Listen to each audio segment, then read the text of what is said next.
यदि आप लॉ पढ़ना चाहते हैं तो कहीं और क्यों जाना। हमारे ऐप को डाउनलोड करें और लॉ पढ़ें। नमस्ते सदावत्सले मातृभूमे। आज ऑनरेबल सुप्रीम कोर्ट ने centre for PIL, centre for public interest litigation versus union of India के जजमेंट में पीएम केयर्स फंड पर जो सवाल बहुत सारे हमारे देश में कम्युनिस्ट, कांग्रेस और अपोजिशन के लोग, राष्ट्र के बड़े भारी चिंतक लोग कर रहे थे, उसको विराम लगाते हुए अपना जजमेंट दिया। हालांकि बड़ा जजमेंट है, लेकिन पूरी रीजनिंग ऑनरेबल कोर्ट की 3 जजों की बेंच ने दी। अब अपने को पहले उसको समझना पड़ेगा कि क्या एलिगेशन थे, क्योंकि जो राष्ट्रवादी लोग हैं, जो देश में प्रधानमंत्री को चाहने वाले लोग हैं, उन लोगों को जवाब देना पड़ेगा, इसलिए उनको जानना अति आवश्यक है और मुझे लगा कि ये बात पूरी उनको पता होनी चाहिए। PM cares fund versus NDRF, national disaster response fund. तो एनडीआरएफ और जो पीएम केयर्स फंड है, पिटीशन में यह कहा गया कि पीएम केयर्स फंड में जिन लोगों ने भी इस दौरान पैसा दिया है, वॉलेंट्री फंड दिया है, उनको जो डोनेशंस दी हैं, वो डोनेशंस पूरी की पूरी उठाकर एनडीआरएफ को ट्रांसफर कर दी जाएं। इससे पहले कुछ लोगों ने सवाल किया था कि पीएम केयर्स फंड में आरटीआई डाला था और आरटीआई में पीएम केयर्स फंड के जो ऑफिस बेयरर्स थे, उन्होंने कहा कि ये आरटीआई एक्ट के दायरे में नहीं आता। तो हमारे देश में बहुत सारे प्रश्न लोगों ने खड़े करने शुरू किए थे कि ये एक बड़ा स्कैम हो सकता है। आज उन सब पर ऑनरेबल सुप्रीम कोर्ट ने जवाब दिया। दुष्यंत दबे और कपिल सिब्बल पिटिशनर्स की तरफ से उपस्थित हुए, उनके अपने आर्गूमेंट्स थे। हालांकि दुष्यंत दबे ने ऑनरेबल सुप्रीम कोर्ट से कहा कि हम पीएम केयर फंड पर प्रश्न नहीं कर रहे, हम ऑडिट पर प्रश्न कर रहे हैं कि अगर एनडीआरएफ फंड पर ऑडिट सीएजी करता है तो पीएम केयर्स फंड पर ऑडिट सीएजी क्यों नहीं कर सकता, यानी कि डायरेक्ट सीएजी के दायरे में आना चाहिए, controller and auditor general of India के। उधर दूसरी तरफ कपिल सिब्बल ने जो आर्गूमेंट किया और उन्होंने कहा कि पीएम केयर्स फंड एक बड़ा साजिश है और प्रधानमंत्री अपने डिस्क्रिप्शन से उसका इस्तेमाल करते हैं और प्रधानमंत्री को ऐसा करने का अधिकार नहीं है, देश को उनको बताना चाहिए कि वो कहां पैसा खर्च कर रहे हैं। ये बहुत सारे प्रश्न उन्होंने किए।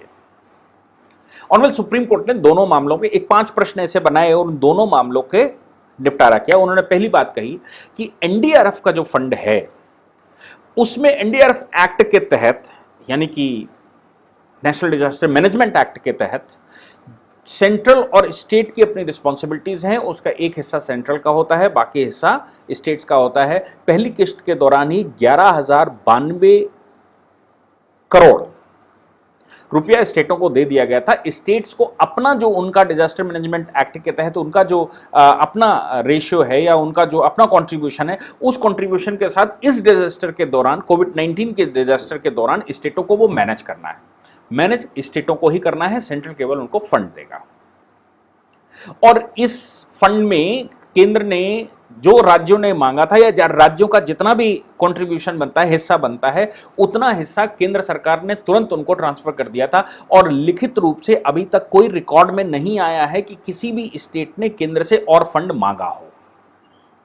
इसलिए एनडीआरएफ का जो डिस्ट्रीब्यूशन है, उस डिस्ट्रीब्यूशन पर कोई प्रश्न नहीं खड़े किए जा सकते हैं। सभी स्टेट्स जैसा उनको मैनेज करना चाहिए वैसे मैनेज कर रहे हैं और केंद्र की भी इसमें जो रिस्पॉन्सिबिलिटी थी, केंद्र ने अपनी रिस्पॉन्सिबिलिटियां उसमें पूरी कर दी हैं। इसलिए कोई भी पब्लिक इंटरेस्ट लिटिगेटर या पब्लिक इंटरेस्ट लिटिगेशन करके, पीआईएल करके, या ये कोर्ट भी डायरेक्शन नहीं दे सकता कि एनडीआरएफ में और फंड दिया जाए, क्योंकि एनडीआरएफ में बहुत ज्यादा फंड की आवश्यकता देश ने नहीं मांगी है, देश के राज्यों ने नहीं मांगी। वो पॉलिटिकल स्टेटमेंट कभी पंजाब दे रहा था, या दिल्ली ने बहुत सारे दिए, या महाराष्ट्र दे रहा था, वो पॉलिटिकल स्टेटमेंट थे, केवल लोगों का माइलेज लेने के लिए। ऑन रिकॉर्ड्स कोई डिमांड उनकी नहीं है।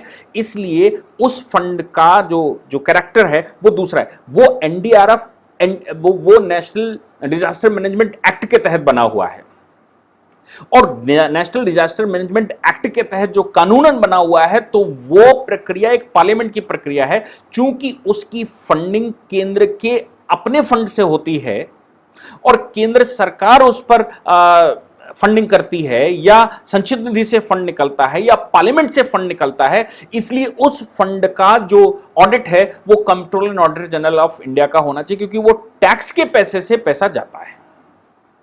यानी कि जो टैक्स पेयर्स हैं उनका जो पैसा कलेक्शन होता है डिफरेंट तरीकों से, या डिफरेंट सेस लगाती है सरकार फाइनेंशियल बजट में, तो वो पैसा नेशनल डिजास्टर मैनेजमेंट एक्ट के तहत एनडीआरएफ को जाता है, इसलिए वो सीजी के दायरे में आता है। लेकिन दूसरी तरफ उन्होंने कहा कि पीएम केयर्स फंड की जो स्थापना की गई है वो एक पब्लिक ट्रस्ट है। जैसे आप ट्रस्ट बना सकते हैं, मैंने ट्रस्ट बनाई है, एमएमडी एजुकेशन रिसर्च फाउंडेशन अपनी ट्रस्ट है। ट्रस्ट मतलब कंपनीज एक्ट के तहत वो ट्रस्ट हमने बनाई है, कुछ कंपनी एक्ट के तहत बनाते हैं, कुछ सोसाइटीज एक्ट के तहत बनाते हैं, कुछ ट्रस्ट एक्ट के तहत बनाते हैं। इनमें सबसे स्ट्रांग जो रहती है वो कंपनीज एक्ट के तहत रहती है, जो हमने बनाई, क्योंकि उसकी कंप्लाइंस बड़ी मुश्किल काम होता है। उस बात को लेकर हर बात को आपको रजिस्ट्रार ऑफ कंपनी आरओसीज को इन्फॉर्म करना पड़ता है, साल में उसकी ऑडिट रिपोर्ट लगानी पड़ती है, बहुत कुछ है। सबसे आसान इन्वेस्टमेंट और खर्च करना सोसाइटीज एक्ट के तहत आता है। और ट्रस्ट एक्ट के तहत जो ट्रस्टें बनाई जाती हैं, प्रधानमंत्री की जो ट्रस्ट है या पीएम केयर्स फंड की जो ट्रस्ट है वो पब्लिक ट्रस्ट है, प्राइवेट ट्रस्ट नहीं, पब्लिक ट्रस्ट है। पब्लिक ट्रस्ट में उसमें 4 पदाधिकारी एक्स ऑफिशियो रहते हैं, प्रधानमंत्री, फाइनेंस मिनिस्टर, डिफेंस मिनिस्टर और इसके अलावा होम मिनिस्टर। ये 4 लोग उस एक्ट में उस ये जो इन्होंने जो अपना मेमोरेंडम लगाया उसमें एक्स ऑफिशियो मेंबर रहते हैं। इसके अलावा 3 अन्य सदस्यों का नॉमिनेशन किया जा सकता है, वो ये लोग तय करेंगे कि 3 अन्य कौन से लोग रहेंगे। ऐसे 7 लोगों की ये ट्रस्ट है। प्रधानमंत्री इसका चेयरमैन होता है। और ये जो ट्रस्ट बनी हुई है ये ट्रस्ट दूसरे एक्ट्स के लिए बनी है, एनडीआरएफ के लिए नहीं बनी हुई है। ये जो देश में कहीं पर भी कोई भी घटना दुर्घटना और जो प्रॉब्लम्स आती हैं उन प्रॉब्लम्स पे वॉलंटरीली ये लोग खर्च करने का अधिकार रखते हैं। ये बैठक करेंगे, मीटिंग करने के बाद जो पदाधिकारी ट्रस्ट के हैं ये मीटिंग करेंगे, मीटिंग करके इसका डिस्पोजल करेंगे। ऑडिट जैसे सामान्यतः ट्रस्टों का होता है वैसे ऑडिट होता है। इस ट्रस्ट में जो पैसा है वो सरकार का पैसा नहीं है। इस ट्रस्ट में जो पैसा है वो पार्लियामेंट से नहीं आया, फाइनेंशियल बजट से नहीं आया। ये वॉलंटरीली लोगों ने प्रधानमंत्री पर विश्वास करते हुए प्रधानमंत्री को ये पैसा डिपॉजिट किया है। और इसमें सीएसआर फंड भी आता है, जैसे अपनी एमएमडी एजुकेशन है इसमें भी सीएसआर फंड आता है। सीएसआर मतलब कॉर्पोरेट रिस्पॉन्सिबिलिटी, वो corporate social responsibility Manmohan Singh कर गए। तो कॉर्पोरेट सोशल रिस्पॉन्सिबिलिटी के तहत कोई भी कंपनी का जो सेविंग होती है यानी कि जो उसकी प्रॉफिट होती है उस प्रॉफिट का एक हिस्सा उसको पब्लिक ट्रस्ट के लिए देश के लोगों पर जो काम कर रहे हैं, जैसे मैं एजुकेट करने का प्रयास कर रहा हूं हर बात पर कि लीगल एजुकेशन या लीगल एंगल जहां कर भी है, पॉलिटिकल लीगल एंगल है, इंटरनेशनल लीगल एंगल है, इंटरनेशनल पॉलिसी एंगल है, उस एंगल को हम एजुकेट करने का प्रयास कर रहे हैं कि देश को पता हो, देश के आम व्यक्ति को पता हो कि आखिर ये चल क्या रहा है और इसके पीछे का लॉजिक क्या है। ऐसे देश में जो लोग भी इस प्रकार के काम कर रहे हैं या जो कोई पौधे लगा रहा है, कोई गरीबों को खाना दे रहा है, कोई देश में और दूसरे काम कर रहा है, इन कामों में सीएसआर फंड निकाला जाना चाहिए। और वो वॉलंटरीली, ये कंपनी का अधिकार होगा कि वो वॉलंटरीली किसको देना चाहता है वो तय करेगा। लेकिन जिस ऑर्गेनाइजेशन को ये फंड दिया गया है उसके मेमोरेंडम के अनुसार या उसने जो बायलॉज बनाए हैं, रूल्स रेगुलेशंस बनाए, उन रूल रेगुलेशंस के अनुसार उस ट्रस्ट को या उस सोसाइटी को या उस पब्लिक कंपनी को, सेक्शन 8 की कंपनी अपनी एमएमडी एजुकेशन सेक्शन 8 की कंपनी है, सेक्शन 8 की कंपनी जो पब्लिक ट्रस्ट के रूप में बनी हुई है, उस ऑर्गेनाइजेशन को अपने यहां जो भी उसके बोर्ड ऑफ डायरेक्टर्स रहते हैं या जो मेंबर्स रहते हैं वो ये तय करते हैं कि इस फंड का डिस्पोजल वो कैसे करेंगे एज पर द मेमोरेंडम या एज पर द बायलॉज जो उन्होंने रजिस्टर करते समय बायलॉज रजिस्टर किया था और बताया था कि हमारी इस ऑर्गेनाइजेशन का उद्देश्य यह है। और उस पर ऑडिट रिपोर्ट उनको बतानी पड़ती है। डिस्पोजल करने पैसा जब वो डिस्पोज करेंगे, जो भी पैसा लोग वॉलंटरीली दान देते हैं, वो पैसे का जो डिस्पोजल होगा वो डिस्पोजल पर एक ऑडिट होता है और ऑडिट की रिपोर्ट आपको आरओसी के पास या ट्रस्ट रजिस्ट्रार के पास या सोसाइटी रजिस्ट्रार के पास आपको सबमिट करनी पड़ती है और इनकम टैक्स में भी आपको बताना पड़ता है। तो ये जो प्राइम मिनिस्टर की फंड है, उनमें सुप्रीम कोर्ट ने कहा ये वॉलंटरी फंड है भाई, ये फंड है और इस पर लोग वॉलंटरीली देते हैं, क्योंकि सरकारी पैसा इसमें नहीं लगा है, इसलिए सीएजी का इस पर कोई अधिकार नहीं बनता कि वो इसको ऑडिट करे। और चूंकि ये जो ट्रस्ट है, ये ट्रस्ट किसी गवर्नमेंट एक्ट के तहत या गवर्नमेंट पार्लियामेंट से नहीं बना, इसलिए जो देश की बाकी सोसाइटियां हैं, जो देश की बाकी ट्रस्ट हैं, उनमें जिस प्रकार आरटीआई लागू नहीं होता, उसी प्रकार इस पर भी आरटीआई लागू नहीं होता। इसलिए हम, सुप्रीम कोर्ट ने कहा, हम पीएम केयर्स फंड का पैसा कहां इन्वेस्ट करें और किन मुसीबतों पर खर्च करें, इसका डायरेक्शन उनको नहीं दे सकते। वो केवल और केवल जो उनके बायलॉज हैं ट्रस्ट बनाते समय, उस बायलॉज के अकॉर्डिंग उनको अधिकार है कि वो बोर्ड रेजोल्यूशन पास करें और उसको डिस्पोजल करें। जब डिस्पोजल हो जाए तो उसके बाद जो उसका ऑडिट होगा, तो रजिस्ट्रार ऑफ ट्रस्ट को अधिकार होता है कि वो रजिस्ट्रार ऑफ ट्रस्ट उसका ऑडिट रिपोर्ट जो आई हो उस पर अपने प्रश्न कर सकता है, और इस पर अगर कुछ गड़बड़ी पाई जाती है तो सरकार या डिस्ट्रिक्ट मजिस्ट्रेट या जो भी अथॉरिटीज होती हैं, ये तो चूंकि प्राइम मिनिस्टर इसमें बैठे हुए हैं वो अलग बात है, बाकी को वो एक्वायर कर सकती है। एक्वायर करने के बाद जब तक उसके ये घोटाले या जो भी गड़बड़ करते हैं वो गड़बड़ खुलकर सामने नहीं आ जाती, या वो क्लेरिफिकेशन नहीं आ जाता कि आपने कोई गड़बड़ नहीं की है, तब तक इसका मैनेजमेंट सरकार के हाथ में चला जाता है, डिस्ट्रिक्ट मजिस्ट्रेट के हाथ में चला जाता है, स्टेट गवर्नमेंट या सेंट्रल गवर्नमेंट जैसे भी वो बनाई गई है, कौन सी सोसाइटी है, उसके हाथ में चला जाता है। और उसके बाद पुनः ये आप चाहें तो कोर्ट केस फाइल कर सकते हैं और कोर्ट केस करके ये बता सकते हैं कि सरकार ने गलत डिसीजन ले लिया है, कोर्ट उस पर डिसीजन देगा और ट्रस्ट फिर आपके पास वापस आ जाती है मैनेजमेंट।